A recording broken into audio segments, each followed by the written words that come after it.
Let's get physical, it's Jordan here, back again with this week's update and all the physical releases coming to the Nintendo Switch May the 19th until the 23rd. Now, I was planning to say it's gonna be the calm before the storm. It's the final week of the Nintendo Switch 1 being Nintendo's main console. Yeah, the Nintendo Switch 2 is next week. Surely everyone is a bit wary about releasing stuff beforehand.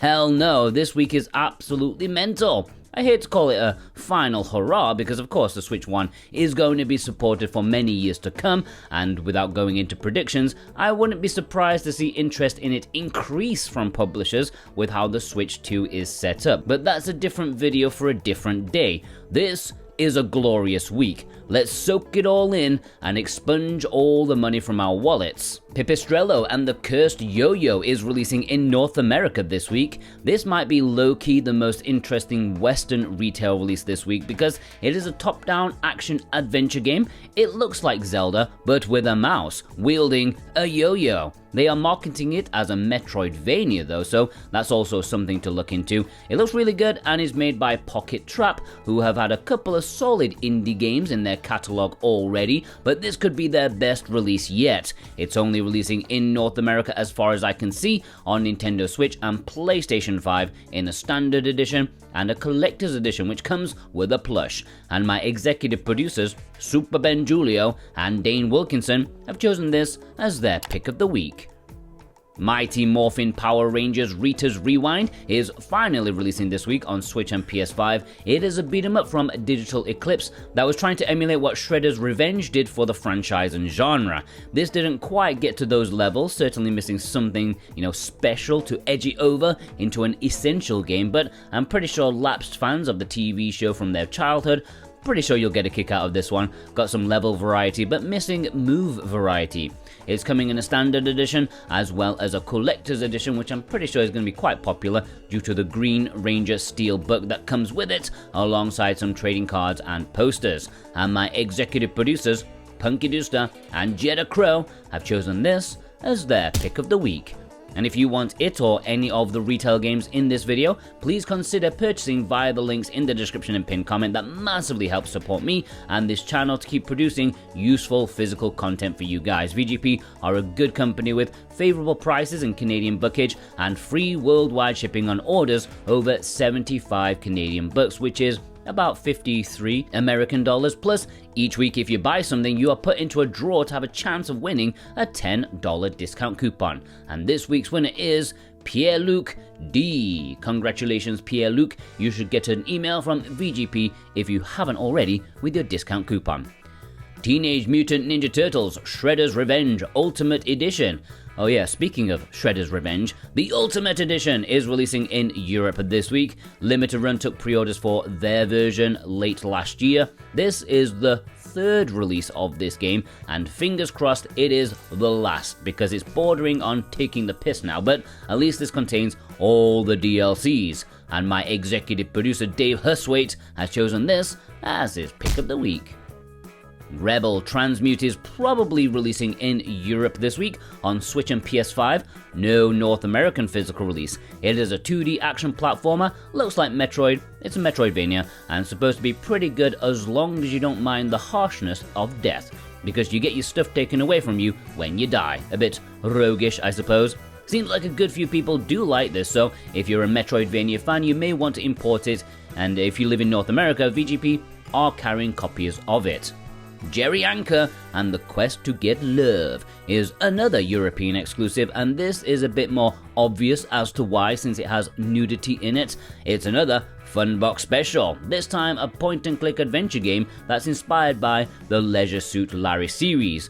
Now, this physical release has more nudity than the digital release, which has none as far as I know, but it's still not completely unhinged like the PC release. Like Nintendo will only let you go so far. The physical release comes with an art book that is probably as eye-popping as you'd expect. Again, European only, but VGP will be carrying copies of it if you're a bit of a horny bugger. And my executive producer, Josh Foote, has chosen this as his pick of the week. The Dungeon of Naheulbeuk collection is another European release, however, nothing to get excited about since it is a collection of games that already have individual physical releases, but here they are together. But, only one game is on the cartridge, the other is a download code. What is the point?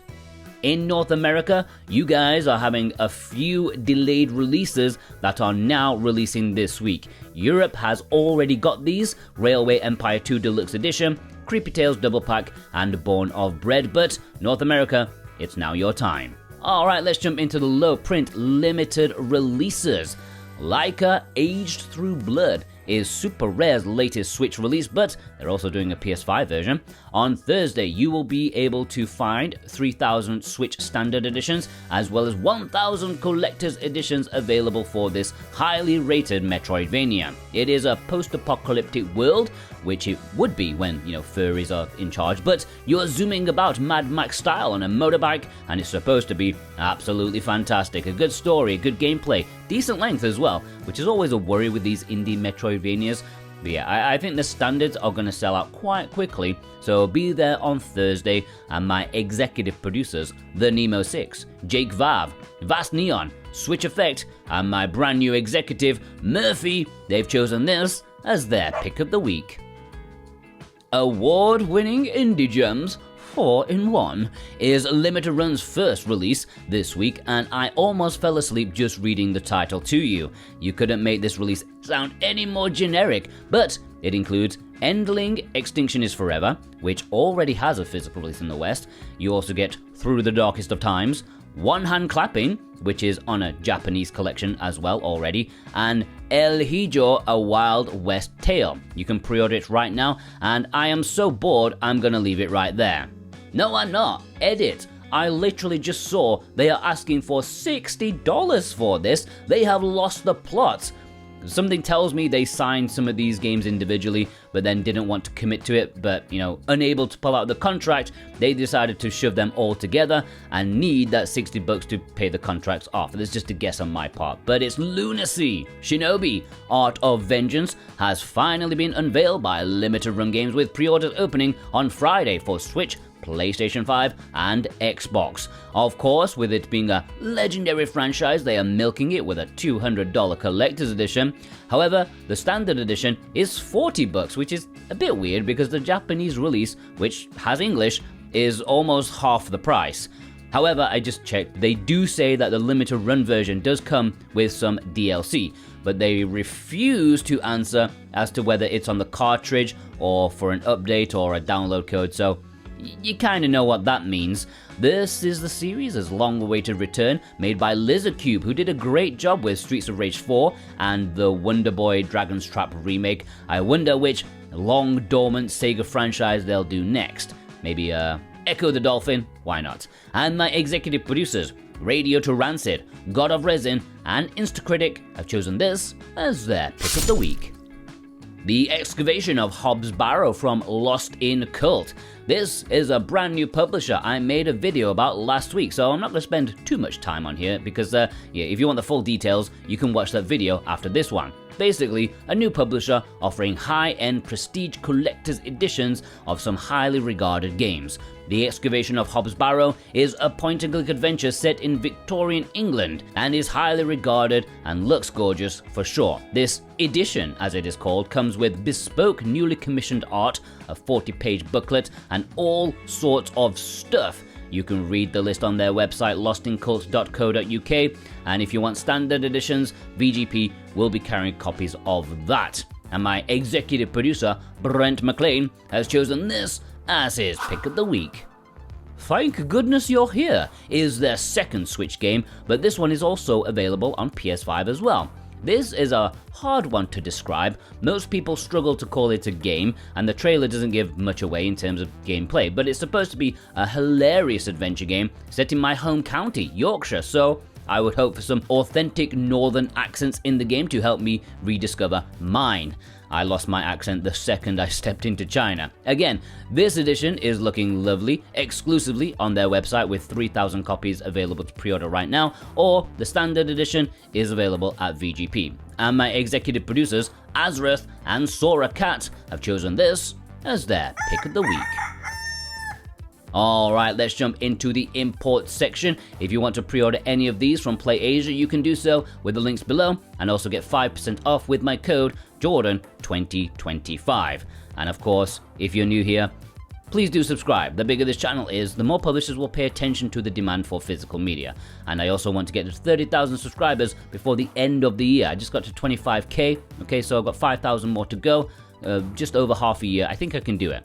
Help me, okay? Now, Japan and Asia, they are going absolutely nuts this week, and I love it. Wallets do not, though, okay?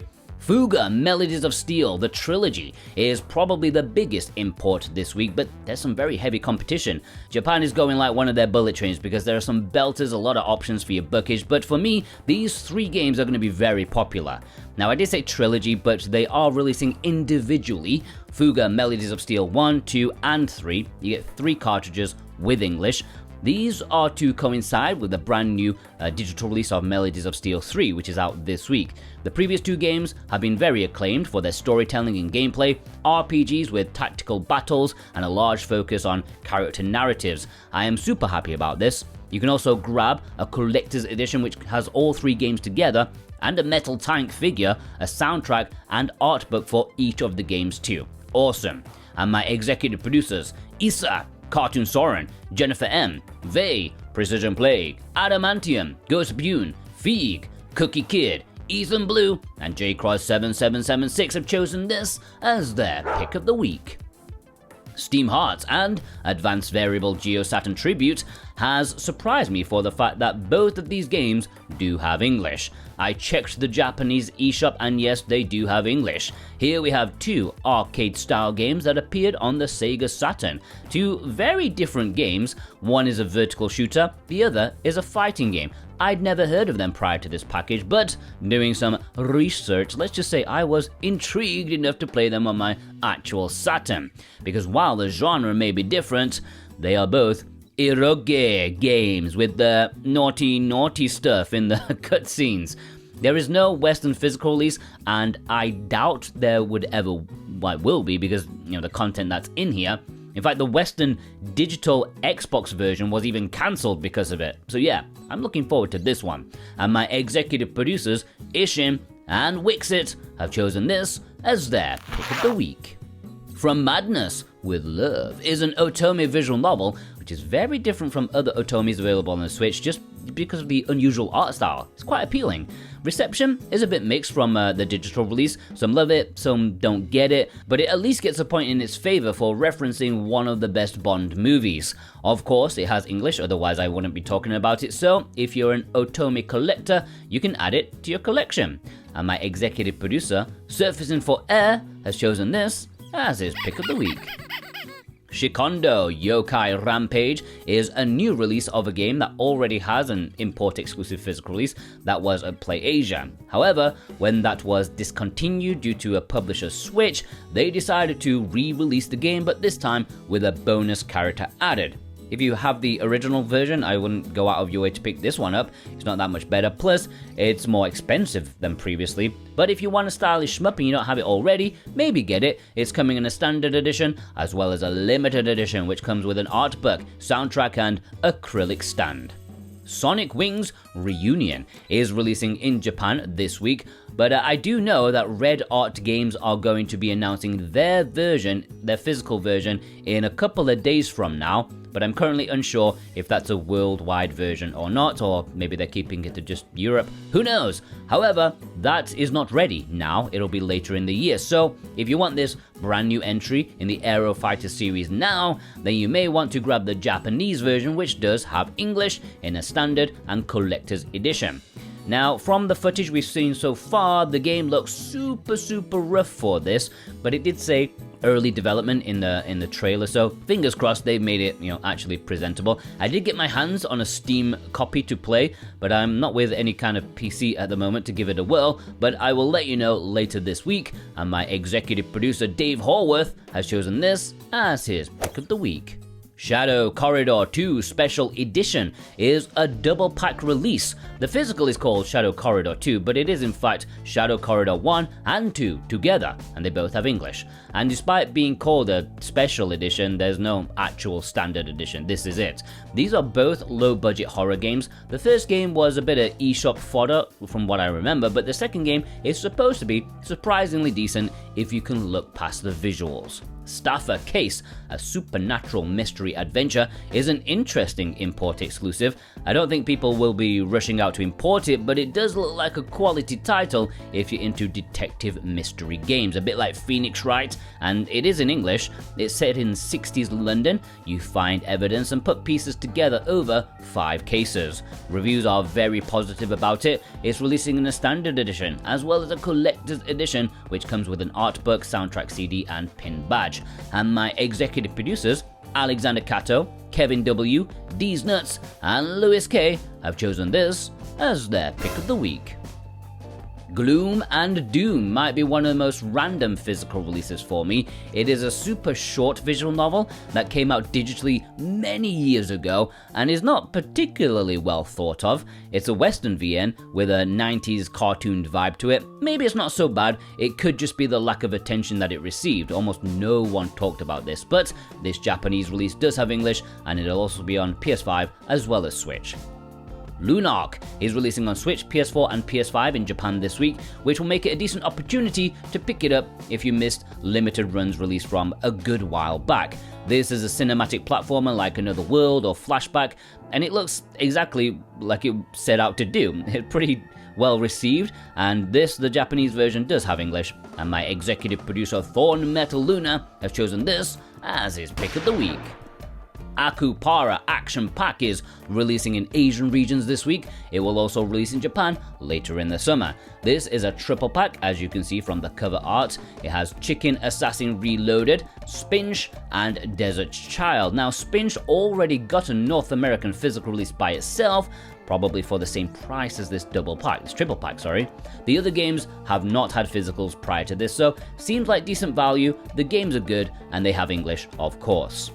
Terra Memoria is releasing in Asia this week. You may remember that Super Rare Games very recently did pre-orders for this one, which has since sold out. It sold out pretty quickly, so this is a good option if you missed that. Plus, it's much cheaper, and it does have English. This is a JRPG with some cozy attributes, just so they can get in that trend. I think cozy is having a full-scale war against roguelike deck builders, just for the genre du jour, but it does look great to be fair, and my executive producers, Rose, Robotech, and Danielle O, have chosen this as their pick of the week.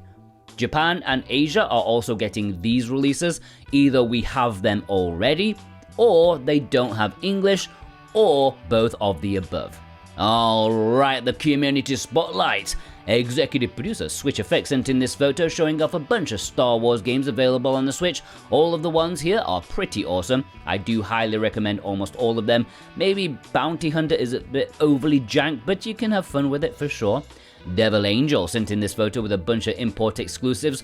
One that isn't an import there is Tin Hearts, but actually I think it should be the Japanese version instead, because the European one and the North American version, they have a big old chunky 4GB download. However, the Japanese version is complete on cart. The One sent in this photo showing off something that is going to be very popular. I even plan on picking this up myself if and when it gets to my budget level, or I have some sort of weakness. Executive producer Instacritic sent in this photo with some nice games. I wonder what the next Tales game port is gonna be. It's gotta be Abyss, right? That's the one that makes sense.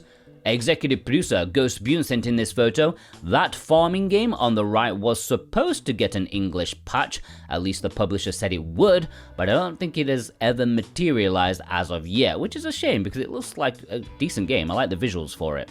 Executive producer Kevin W sent in this photo, picking up Kamitsubaki City Regenerate, a visual novel with some rhythm gameplay. It does have English, but you need to download an update for it. My man Meirin sent in this photo, obviously with Japanese-only visual novels, it's what he does. I forgot to tell you guys, but I made a cameo appearance in one of his recent videos in an intro skit. It is absolutely hilarious as well, not because of me and my Weasley beta voice, but it is a great video and you should go find his channel and go watch it. He's really funny. Executive producer Vei, my man in Japan, sent in this photo, as always with some recent imports. I weep for his trip to the local game store this week. I think he'll have to take a suitcase with him. Executive producer Dave Horworth sent in this photo. X Out Resurface, which was from In Games' website. There was a standard retail release in Europe, but this was the only way to get the collector's edition, and it looks nice. The gameplay looks good as well. Executive producer Danielle O sent in this photo with 8 doors, which is eternally cheap at VGP. Always a good one to add to the basket if you're trying to bump up to the free shipping threshold. Needless Dragon sent in this photo with 2 Switch games that could not be any more different in terms of vibes. One is a cute, wholesome shadow jumping game, the other wants to eat your soul. Executive producer Sora Cat sent in this photo with Tetris Forever. Usually with retro collections, I often judge them on how comprehensive they are, but for Tetris, that would be next to impossible due to the sheer amount of versions and different publishers involved over the years. I think they did alright in the end. Brian G sent in this photo, which I'm wondering if it's a response to my retro collections video. Now, there is one collection that I definitely did not include in that video, and that was Jeff Minter's Llamasoft collection. Oh well, it happens. There's a lot of stuff to research, and it's possible I missed stuff. Bridget F sent in this photo picking up Nocia, which I think is almost criminal that despite the PS5 version of the game including English, the publisher did not update the Switch version to include it too. Would it really have been that difficult? B6ersB, I'm sorry I cannot pronounce your name, sent in this photo picking up a bunch of excellent games I would be very happy to have in my collection. However, something tells me none of them will ever be in my budget, so maybe I'll have to just treat myself one day. Executive producer Super Ben Julio sent in this photo picking up Bullet Hell Collection 1, just in time for the second one to be announced. I have been thinking that my next video list may be a Shmups Physicals video. I did that a few years ago on a different channel, so that would be a good starting point, just to update it with, fully complete list of shmups on Switch physically. Executive producer Vast Neon sent in this photo, obviously a fan of Metroidvanias. I think when Momodora finally hits VGP, it's gonna sell out quickly because it's currently the most requested one that I get questions about, like when are they gonna have it? Alec N sent in a photo showing the previously most asked about VGP arrival, the Dominus Collection, which you can now pre-order at VGP on any console and any cover variant. It's been a long awaited release, and of course, what a phenomenal package it is.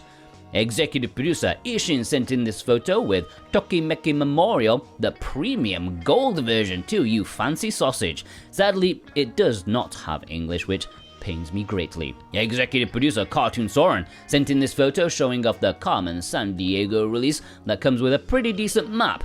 Part of me feels like I should challenge myself by drawing all the country's borders on it. I'm pretty decent at geography, so I think I'd do a good job at that. Anyways, let's have a roundup. Ivan O. Andrew R. Stefan N. Kraken. Bent S. Kresalak. Burning Kitsune Mask. Scumbag. Bay 6. Max 1216. Mr. Matt Hobb. Alright, if you want to send in your photos, the details are on the screen right now. And, as always, special thanks to my executive producers, Dane Wilkinson, God of Resin, Brent McLean, Alexander Cato, JCross7776, Bunky Doozler, Cartoon Soren, Robotech, Raven Knight, Thorn Metal Luna, Issa, Vey, Instacritic, Precision Plague, Alex M, Feig, Josh Foot, Ishin, Lewis K, Kevin W, Jennifer M, Super Ben Julio, Double Dave, Husway and Horworth, Wixit, Sora Cat, The Nemo 6, Ghost Bune, G Bautista 100, Rose, Adamantium, Azrath, Jake Vav, Ethan Blue, D's Nuts, Jeddah Crow, Brotorius, Surfacing for Air, Justin PDC, Vast Neon, Cookie Kid, Radio to Rancid, Danielle O, Switch Effect, and my brand new executive producer, Murphy. Thank you so much for your support. Plus you watching right now, if you watched all the way through, please leave me a love heart emoji in honor of both the quest to get love and Steam Hearts. There's a lot of hearts this week, okay? And yeah, a heart from me to you. Thank you so much. Go check out some of my other stuff. Of course, we're going into the Switch 2 very soon. It's going to be a interesting time, and I am very grateful for your support. Take care.